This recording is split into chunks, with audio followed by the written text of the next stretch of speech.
네, 우리나라뿐 아니라 최근에 미국과 캐나다, 인도 등 각국에도 기록적인 기상재해에 시달리고 있습니다. 주요 외신들은 동시다발적인 기상이변의 원인으로 지구온난화를 꼽고 있습니다. 마침 이번 주에 미국과 중국의 기후변화 특사가 만나 협력을 모색합니다.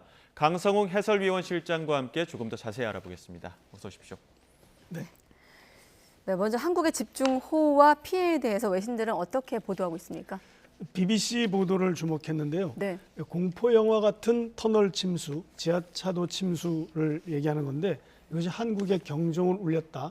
어떤 경종이냐면은 한국 사람들은 아직 기후 변화의 영향에 덜 익숙한 것 같은데 네. 이번 참사로 기후 공포를 불러왔다 이렇게 평가를 했습니다. 그리고 이제 이 장마라는 게 일상적으로 1년에 한 번 지나가는 것이 아니라 한국 사람들에게 하나의 두려움이 됐다 이렇게 지적을 했고요. 네. 뉴욕타임스 보도를 보면 이번 피해가 농촌에 더 집중이 됐는데 농촌이라는 게 이제 지역적 특성상 도시보다는 좀 대응하기가 어렵다 그런 얘기를 했고요. 기후 변화 때문에 한국이 더 더워졌고 그리고 그것 때문에 폭우가 더 강해졌다 이런 평가를 하기도 했습니다. 예, 이번에 극한 호우란 예보도 또 우리나라에 생기기도 했는데 이런 돌발적인 폭우가 미국에도 있는 상황이라고요?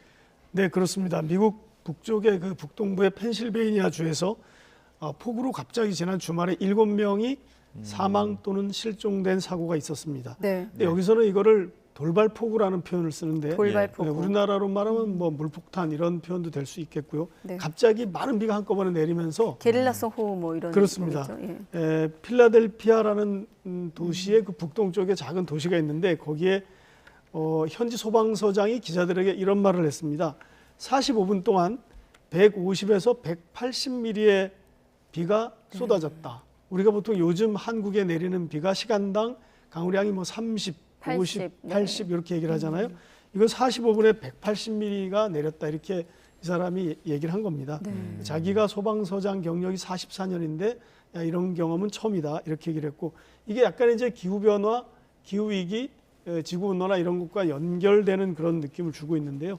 그 AP통신은 갑자기 120에서 150cm의 높이의 물이 도로를 휩쓸었다 이렇게 얘기를 했습니다. 이제 그 정도 비가 오니까 약간 낮은 도로는 그렇게 될 수가 있죠. 네. 뭐 심지어 산간지방에서 갑자기 폭우가 내릴 때는 물이 서서 달려온다 이런 얘기도 있습니다. 그러니까 1m가 넘는 물이 밀려왔다 그런 얘기가 되겠고요. 안타까운 거는 이게 이제 그 상황입니다. 저 길에서 이제 갑자기 물이 불어가지고 일가족이 타고 있던 차를 덮쳤는데 거기에 이제 대여섯 명이 타고 있었는데 부모는 빠져나왔어요. 그런데 이제 2살 난 딸 그리고 9개월 된 아들 이 두 아이가 실종이 된 겁니다. 네. 그래서 지금 미국이 저 필라델피아 저 마을에 그 아이를 찾는 헬기를 동원해서 찾고 이제 그러고 있는데 아직까지 찾지는 못한 것 같아요. 근데 저 이제 돌발성 저런 폭우가 저기 펜실베이니아주뿐만 아니라 이제 버먼트주나 뉴햄프셔주 우리가 이제 북동쪽에 있는 작은 주들에도 굉장한 폭우가 내렸고 실제로 뭐 어떤 화면을 보면은 그 구조대 차량의 거의 절반가량 물이 잠긴 상태에서 구조대가 이제 그 피해 입은 주민을 구하는 그런 화면도 봤습니다. 네. 지금 미국의 이제 그쪽 지역에는 이 돌발 폭우에 대한 경보를 내렸고 또 이런 어떤 기상 이변이 생기니까 토네이도 주의보도 함께 내렸다고 하고요. 네. 비행기 1,000여 대, 1,000대 정도의 여객기가 운항이 취소됐다고 합니다. 네.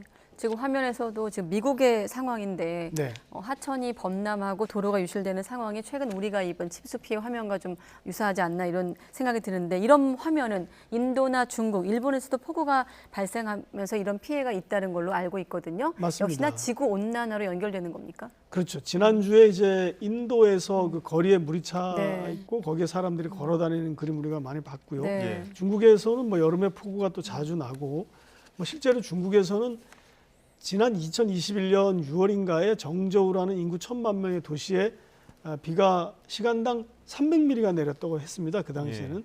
그래서 정말 유사일의 가장 큰 폭우다라고 했는데 그때 300명 이상이 이 지하차도 침수 등으로 사망한 경우도 있습니다. 그런데 이제 제가 최근에 주목하고 싶은 거는 그 캐나다 산불입니다. 캐나다 산불은 아직도 지난 주말 기준으로 882건이 타고 있다.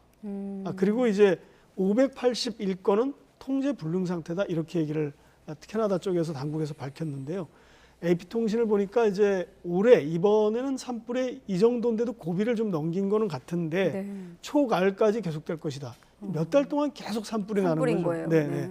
그래서 이제 이것 때문에 지금 연기가 카나다와 미국 쪽으로 날아들면서 지금은 뭐 눈이 따갑거나 기침을 하게 하는 이제 이런 대도시에도 똑같은 이런 현상이 나타나는데 이게 이제 계속되면은 이 기후 변화 때문에 결국 사람들의 폐나 심장에도 영향을 줄 수 있다. 이제 이런 우려가 또 나오고 있습니다. 예, 결국에는 이런 기후 위기의 근본적인 원인이 지구 온난화 때문이고 이를 해결하기 위해서는 결국 이산화탄소 배출을 줄여야 될 수밖에 없지 않습니까? 맞습니다. 지금 그래서 이제 각국이 이거 이산화탄소 배출 감축을 위해서 노력을 하고 있는데 원리는 그렇습니다. 이산화탄소와 메탄 이런 성분이 공기 중에 많으면 이것이 이제 지구가 어느 정도 더워지면 열을 방출해야 되는데 이런 성분이 많을 경우 이제 열을 방출하지 못하고 가두어두는 효과가 있다는 게 이제 전문가들의 분석이고요. 네. 예. 네, 그런데 이제 이런 지구 온난화가 어떤 현상을 일으키느냐, 뭐 지구의 온도를 올리면 이 폭우도 더 강력해진다.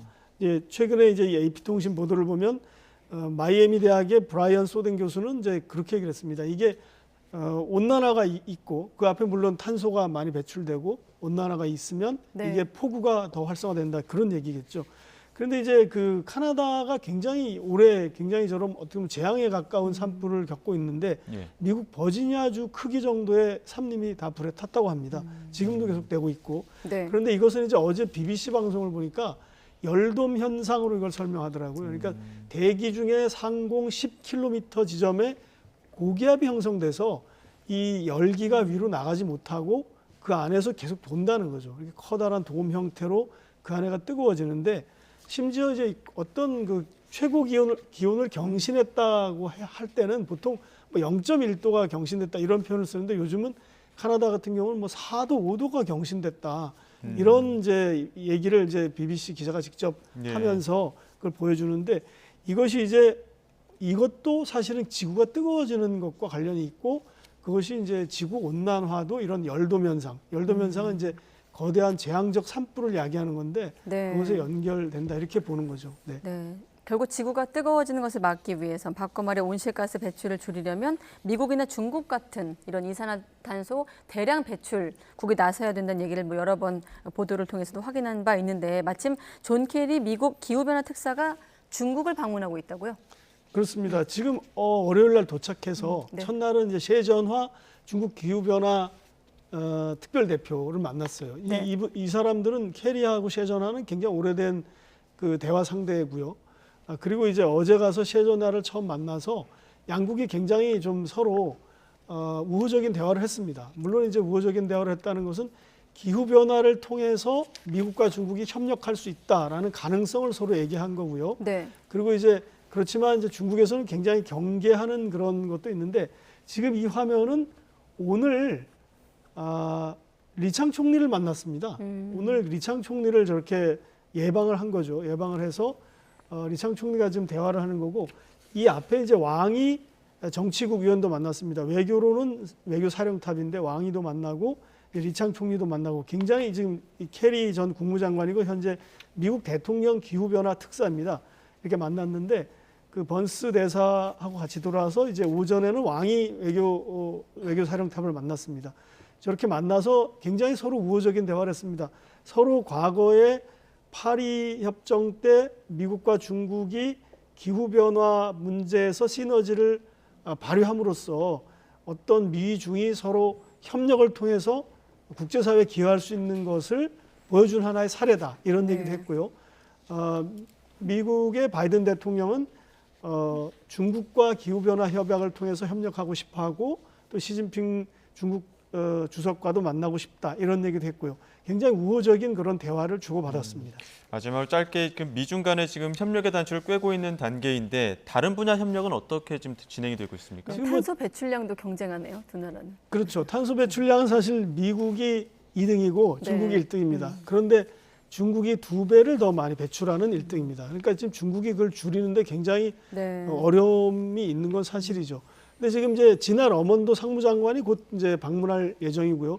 지금 이제 오늘 간 이제 케리 특사가 왕이 정치 국위원을 만났을 뿐만 아니라 예정에 사실 공표되진 않았는데 저렇게 리창 총리도 만나고 네. 제 생각에는 이게 시진핑 주석도 만날 가능성이 있습니다. 이게 네. 대통령 특사이기 때문에 그렇게 되면은 미중 간의 어떤 협력적 분위기는 형성되지만 오늘 이제 신화통신 보도를 보면 이런 지적을 했습니다. 미국이 이 어떤 그 양면적 거래, 두 가지 거래를 하면 안 된다. 네. 분명히 협력할 건 협력하고 상호 존중의 토대 위에서 협력을 해야 되는데 대만 문제나 이런 것들은 공격하면서 협력하려고 하면 협력이 안 이루어질 수도 있다. 이런 경고를 했기 때문에 어떤 협력적 분위기는 맞지만 전략적인 대립은 계속될 거다. 이렇게 보는 게 맞을 것 같습니다. 네, 알겠습니다. 전 세계적인 기후 위기를 포함해서 미중 간의 기후 협력 전망까지 강성웅 해설위원 실장과 함께 알아봤습니다. 고맙습니다. 네.